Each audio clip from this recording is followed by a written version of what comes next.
udah nyampe episode 88 nih. Nggak tahu nih aslinya tuh nanti di bulan berapa ini keluar episode 88 ya. Seperti biasa kita review dulu episode sebelumnya, di mana diceritakan bahwa Shoyan telah memimpin penyerangan ke lembah api iblis tepat di hari yang sama dengan pertemuan besar Han Feng dengan para ahli dan faksi di wilayah sudut hitam yang tidak puas dengan keberadaan Akademi Jianan serta gerbang 龙会 Xiao. 千年与你相伴，少一秒都不 Mereka ada Mo Xingtian, Mbah Yingsan, dan Tetua Emas Perak, di mana untungnya karena kemampuan kampanye dan orasi Shoyan, Mo Xingtian pun memilih untuk tidak ikut campur masalah lembah api iblis dan gerbang Xiao. Setelah Mo Xingtian menarik dukungannya, tentu saja calon-calon sekutu Han Feng auto undur diri, dan tepat ketika itulah Han Feng memanggil sekutu utama yang sudah dia persiapkan, di mana sekutu itu tidak lain adalah Aula Jiwa di Awan hitam pekat menutupi matahari dan berlama-lama berada di langit lembah api iblis ketika teknik yang disebut sebagai formasi penelan 10.000 jiwa. Roh-roh padat menembus kabut hitam muncul seperti iblis jahat yang menghantui malam. Ekspresi Shoyan meraung memperingatkan rekan-rekannya untuk berhati-hati karena utusan roh yang muncul itu dia yakini sebagai tubuh spiritual yang dikumpulkan oleh Aula Jiwa. Pasukan sekutu auto waspada mendengar peringatan Shoyan, mata mereka menunjukkan kehati-hatian saat mereka melihat awan hitam pekat di langit. Ketika roh-roh itu menari, sesuatu yang mencekam membuat hampir semua orang di sana sakit kepala. Jelas saja formasi penelan roh ini terasa kuat karena untuk mengaktifkannya, pelindung Suan telah mengerahkan tubuh spiritual yang telah dia kumpulkan 3 tahun penuh. Wajah Han Feng ditutupi dengan keganasaan saat melihat ekspresi Shoyan yang menggelap. Namun Shoyan sama sekali tidak memperdulikan si murid Nur Hakim karena fokus pada formasi menakutkan di hadapannya. Ketika itu, kabut hitam di sekitar pelindung Suan perlahan ditarik berubah menjadi sosok hitam yang kemudian membawa gelombang darah segar yang membawa benang merah tua aneh. Teriakan dipancarkan dari roh-roh yang disiksa tanpa ampun sebelum akhirnya digantikan dengan ratusan roh berwarna merah yang dengan ganas berhamburan seperti badai.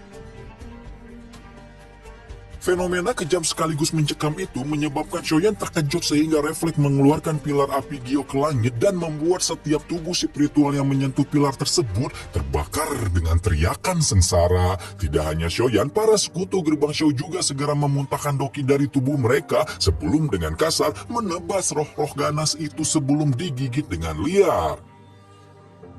Yang aneh adalah roh-roh yang ditebas oleh rombongan sekutu berubah menjadi gas abu-abu sebelum kembali ke awan menandakan mereka tidak sepenuhnya musnah, dan fakta itu tentunya membuat Shoyan cukup khawatir. Dalam spekulasi Shoyan, formasi penelan roh ini bukanlah serangan tubuh spiritual tapi seharusnya makanan bagi pelindung Suan, di mana tiap kali ada yang terbunuh, mereka akan berubah menjadi kekuatan spiritual murni yang terhubung dengan roh pelindung Suan. Nantinya kekuatan spiritual murni itu akan berubah menjadi Kage Bushin yang tentunya memiliki kekuatan tidak jauh lebih lemah daripada tubuh aslinya. Sujian pun juga berpikir demikian, apalagi pelindung Suan telah mempertaruhkan harga yang besar untuk merapal formasi ini, berpikir jika nilai untuk menangkap Shoyan telah lebih dari cukup untuk menggantikannya. Menurut Sujian, satu-satunya cara untuk menghancurkan formasi penelan roh adalah membunuh pelindung Suan yang merupakan komandan formasi. Sayangnya, pelindung Aula Jiwa itu menyembunyikan dirinya rapat-rapat di dalam awan hitam dan mungkin mereka hanya bisa menemukan pelindung Suan setelah si Kage Bushin selesai di Agglomerasikan.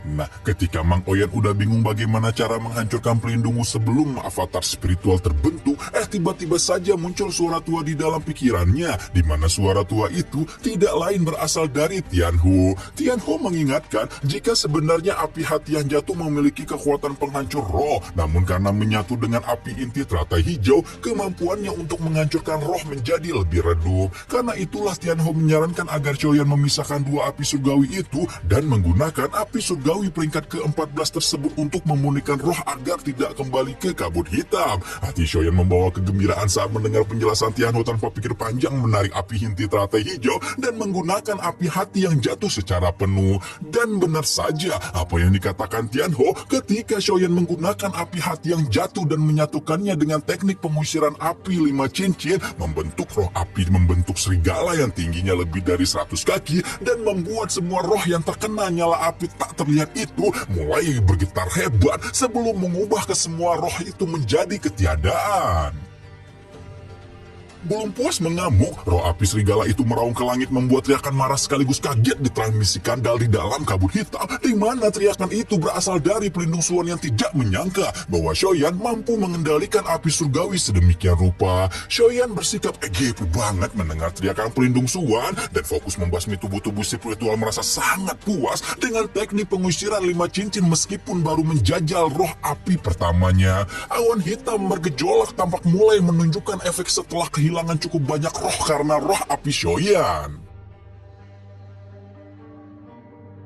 Ketika itulah tawa menyeramkan tiba-tiba dipancarkan dari awan gelap ketika pelindung Suan alih-alih terpukul dengan musnahnya banyak roh, malah merapal teknik yang tidak kalah menakutkan, yaitu racun roh darah. Sepersekian detik kemudian awan hitam menjadi penuh kekacauan, tubuh roh saling melahap satu sama lain, sehingga kekuatan spiritual murni kembali bermunculan dan terserap ke dalam formasi penelan roh. Shoyan mengenyeritkan alisnya sebentar sebelum akhirnya menarik roh api serigala dan mengirimkannya pergi hingga bertabrakan dengan awan hitam pelindung Suan. Dengan mendekatnya roh api, awan hitam itu segera menyusut membuat pelindung Suan mendengus kecil sebelum akhirnya memunculkan dirinya sendiri dan menekan roh api serigala dengan telapak tangannya. Shoyan yang memiliki koneksi mental dengan roh api mengepalkan tangan saat mengetahui jika roh api itu telah diblokir. Tidak mau berlama-lama, Shoyan mengirimkan suntikan kekuatan spiritual ke tubuh roh api, membuat kekuatan serigala api itu sekali lagi melonjak hingga bahkan pelindung Suan pun tidak punya pilihan kecuali kembali menyembunyikan dirinya ke dalam kabut. Baru setelah itu serigala api berubah menjadi pilar tak terlihat yang menembakkan ke dalam kabut hitam, dan di saat yang sama dengan kepalan tangan Shoyan pilar api tersebut berubah menjadi ledakan maha dahsyat, membawa gelombang api panas menyebar dan memusnahkan hampir 1000 tubuh spiritual yang ada di dalam awan. Pelindung Suan kini tidak bisa menahan kemarahan setelah diberi pukulan berat seperti ini oleh Shoyan dan segera mengeluarkan 4 riak spiritual yang sangat kuat, di mana keempat riak itu berasal dari tubuh spiritual ahli di puncak kelas Do Huang yang didapatkan olehnya dengan penuh susah payah. Sujian menatap 4 tubuh spiritual itu dengan sangat dingin, berpikir jika 4 Do Huang itu juga melebur dengan formasi, maka roh ganas alias Kage Bushinnya pelindung Suan pasti akan berhasil disempurnakan.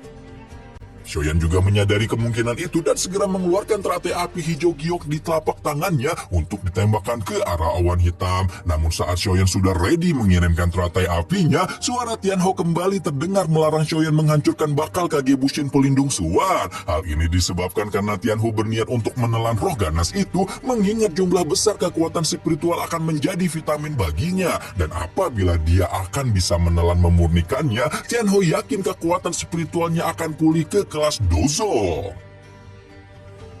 Shoyan awalnya ragu dengan rencana Tianho, namun melihat mbah-mbah itu yakin dengan rencananya dan berpikir jika Tianho memiliki kekuatan Dozong akan menjadi dukungan besar baginya. Shoyan pun memutuskan untuk mempercayai Tianho. Di sisi lain, Sujian panik karena Shoyan malah bengong nggak buru-buru menghancurkan awan hitam. Namun Shoyan segera menenangkannya dan meyakinkan jika Kage Bushin apapun yang akan diciptakan oleh pelindung Suan tidak akan bisa mengancam mereka. Maksudnya karena bakal langsung ditangkap sama Tianho gitu ya guys ya. Saat Shoyan masih ngobrol dengan Sujian itulah tawa liar pelindung Suan bergema di langit seperti guntur, diikuti dengan ledaknya aura keganasan yang menyebar dari awan hitam. Dalam waktu singkat awan hitam menyusut sampai akhirnya benar-benar menghilang sebelum digantikan oleh sosok manusia berwarna merah darah yang menggantung di langit.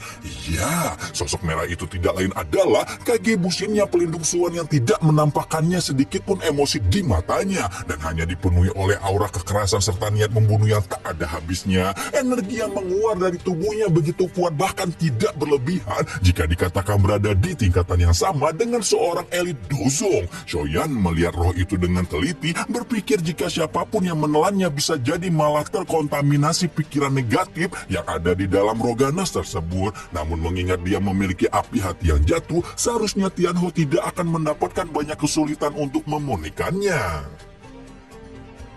Baru setelah roh ganas yang kita sebut aja dia Genderuwo, pelindung Suan mempersilahkan siapapun untuk menarik dukungan mereka kepada Shoyan karena memang tujuan utamanya hanyalah si pemuda. Meskipun kata-kata ini tampaknya diucapkan kepada semua orang, mata pelindung Suan hanya terfokus kepada Sujian dan dokter peri kecil, berharap jika dua dozong itu segera meninggalkan sesi Shoyan. Namun Sujian dan Shoyishan sepenuhnya mengabaikan tawanan itu, malah meledakkan aura kuat mereka dan membuat rombongan sekutu sekali lagi merasa lebih aman. Shoyan sekali lagi terlibat gontok-gontokan dengan Hanpeng di mana Hanpeng merasa sangat percaya diri karena saat ini pihaknya telah memiliki total 5 elit dozong. Pernyataan ini membuat Shoyan mengenyeringet menyadari jika tampaknya Hanpeng sedang berusaha merekrut Mo Xingtian ke sisinya lagi. Mo Xingtian jelas paham jika posisinya saat ini sangat menentukan hasil pertandingan karena jika dia berdiri di sisi Hanpeng maka jelas presentasi kemenangan Shoyan sangatlah rendah. Namun apabila dia memilih Shoyan maka posisi kedua kubu akan sekali lagi seimbang.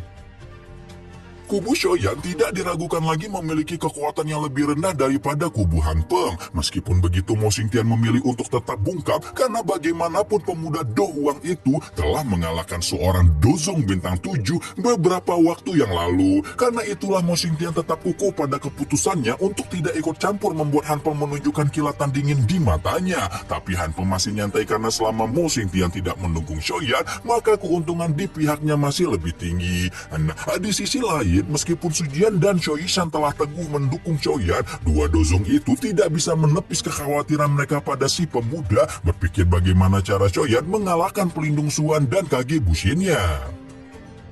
Namun setelah melihat bagaimana Shoyan melambaikan tangannya menenangkan, Sujian dan Shoyishan pun percaya jika pemuda penuh kejutan itu tampaknya sudah memiliki rencana untuk melibas musuh-musuhnya. Alis Hanpeng sedikit mengerut saat matanya menatap Shoyan aneh, sangat-sangat tidak percaya. Do Huang redahan sepertinya benar-benar berpikir untuk menantang dua elit dozong. Shoyan meminta bantuan Sujian dan Shoyishan untuk menangani Hanpeng dan Yingsan, dan tanpa menunda lebih lama pertarungan besar pun sekali lagi meletus di atas cakrawala lembah api iblis. Pelindung Suan mengeluarkan tawa pekat dan penuh kesombongan saat dia sesumbar ingin menjadikan Shoyan sebagai persembahan pertama untuk roh ganasnya. Namun mata hitam pekat Shoyan dengan kuat terkunci pada si roh ganas alias Genderuwo sebelum mengangkat sudut mulutnya dan membentuk senyuman saat mengayunkan lengannya seolah ingin beradu pukulan langsung dengan si Genderuwo. Pelindung Suan tentu saja merasa aneh, berpikir Oyen ini kayaknya benar-benar gak tahu diri ya, gak tahu mau baku hantam langsung sama si Wowo. Namun tepat ketika tinju Shoyan menyentuh Genderuwo, cincin seputih salju di jarinya tiba-tiba berkedip dan memancarkan cahaya yang menyilaukan sebelum mengeluarkan gelombang kekuatan isap yang kuat dan mengunci pergerakan si Genderuwo di sana. Shoyan merasakan kegembiraan sekaligus keterkejutan melihat bagaimana Tianhu benar-benar menangkap Genderuwo saat ini memiliki kekuatan di kelas dozong dengan begitu mudahnya. Di sisi lain, pelindung Suan di langit yang memiliki koneksi dengan Genderuwo segera mengeluarkan raungan marah saat menyuntikkan kekuatan spiritual kepada roh ganasnya, membuat perlawanan Genderuwo menjadi semakin kuat. Dengan campur tangan pelindung Suan, Tianhu pun meminta bantuan Shoyan untuk memindahkan kekuatan spiritualnya ke dalam cincin, dan tanpa ragu-ragu Shoyan pun melakukan instruksi tersebut. Dengan dukungan Shoyan, kekuatan isap yang keluar dari cincin salju auto berlipat ganda membuat Genderuwo terhuyung-huyung di bawah kekuatan isap yang meledak. Kabut hitam di sekitar pelindung Suan bergejolak dengan intens, menunjukkan wajah panik yang marah melihat Kage Bushinnya mau dicuri oleh Shoyan. Ekspresi Hanpeng saat ini juga sangat jelek, menghardik kelicikan demi kelicikan yang terus dimunculkan oleh Shoyan hingga berkali-kali mengeluarkan kartu tuf yang membuat kepalanya pening. Karena itulah tanpa pikir panjang Hanpeng melesat ke arah Shoyan dan mengajak serta Mbah Yingsan untuk menghabisi pemuda itu sebelum rencana penculikan Genderuwo-nya berhasil. Namun belum sampai merealisasikan rencananya, Shoyishan berkedip di hadapan Hanpeng mengempaskan ledakan beracun dan memaksa Hanpeng mundur satu langkah ke belakang. Shoyishan berdiri dengan gaun ungunya yang mengayun lembut, membuat Hanpeng menjadi sangat marah karena dia sadar jika gebetan, maksudnya teman Shoyan itu lebih kuat daripada dirinya. Dan itu membuat Hanpeng hanya bisa diam melihat pelindung Suan meraung marah dan Shoyan masih terus melancarkan trik rahasianya untuk menculik Genderuwo. Semua orang yang ada di sana bisa melihat jika kabut yang menyelimuti pelindung Suan bergejolak dengan intens sebelum akhirnya mengabur dan menunjukkan sosok pelindung Suan dengan aura yang jauh lebih lemah. Ya, pemandangan itu mengartikan bahwa Tianho telah berhasil menangkap Gundorowo dan karena roh ganas itu terkoneksi dengan pelindung Suan, kehilangannya akan membuat si oknum aula jiwa melemah bahkan mengalami penurunan rana. Tianho bersuara samar dan mengatakan jika Gundorowo telah disegel olehnya, namun kelelahan yang dia terima sangatlah besar dan hal itu akan membuatnya tertidur. Apabila Shoyan tidak bisa memperbaiki rohnya dalam 10 hari, maka tidak salah lagi dia akan benar-benar lenyap dari dunia ini. Shoyan jelas saja terkejut mendengar betapa pendek waktu yang dia miliki, namun jika hanya menemukan bahan-bahan untuk menambahkan sedikit kekuatan spiritual, Shoyan berjanji untuk memastikan Tianho bangun 10 hari lagi. Baru setelah aura Tianho benar-benar menjadi tipis di dalam cincin, Shoyan pun mengalihkan pandangan pada pelindung Suan yang berdiri agak goyah di langit. Awalnya pelindung aula jiwa itu masih marah-marah kepada Shoyan, namun beberapa saat kemudian pelindung Suan mengeluarkan suara permohonan meminta Shoyan mengembalikan Gundorowo kepadanya dengan balasan dia akan segera pergi dari tempat ini, atau bahkan jika Shoyan menginginkan dia juga bisa membunuh Han Peng untuk pemuda tersebut. Ekspresi Han Peng langsung berubah gelap melihat pelindung Suan berniat menikamnya dari belakang seperti ini, namun dia bisa menghela napas lega melihat Shoyan tampaknya tidak tertarik dengan penawaran pelindung Suan. Meskipun hal itu tidak menghapuskan kebenciannya kepada si pelindung aula jiwa yang tiba-tiba berkhianat. Berhubung Shoyan sama sekali tidak mengindahkan tawarannya, pelindung Suan pun menjadi semakin gila dan langsung mengerahkan utusan roh untuk menyerbu pemuda tersebut. 10 tubuh spiritual meledakkan rantai jiwa ke arah Shoyan, membuat Shoyan menatapnya acuh tak acuh sebelum membakarnya dengan api teratai hati. Nyala api memanjat rantai membuat mata 10 utusan roh itu diliputi ketakutan dan tidak punya pilihan selain buru-buru meninggalkan rantainya.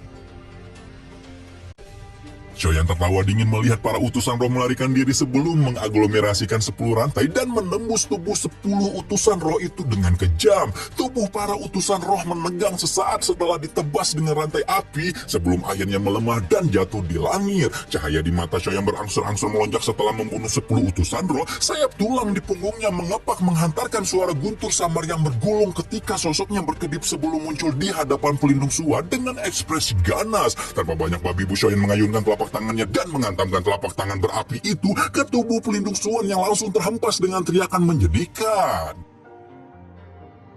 Pelindung Suan terbatuk-batuk payah menerima gempuran Shoyan dengan kondisinya yang sudah melemah. Karena itulah dia memanggil Han Feng berniat meminta sang kaisar obat untuk bergandengan tangan dengannya dalam menghabisi Shoyan. Han Feng meringkuk samar sebelum meninggalkan Shoyusan dan meringsut ke depan pelindung Suan. Namun belum sampai pelindung Suan menyelesaikan kata-katanya, tubuhnya langsung menegang dan perlahan menundukkan kepala susah payah hanya untuk melihat tangan Han Feng yang terbungkus doki telah menembus dadanya dengan kejam. Han Feng dengan acuh tak acuh melihat kekuatan hidup perlahan memudar dari tubuh ilusi pelindung Suan sebelum akhirnya benar-benar lenyap sama sekali. Yang membuat semua orang tercengang adalah tepat ketika pelindung Suan telah kehilangan nyawanya, Han Feng membuka mulutnya lebar-lebar sebelum menghisap gumpalan kabut hitam di hadapannya, menandakan bahwa sang kaisar obat saat ini telah menelan seorang pelindung aula jiwa.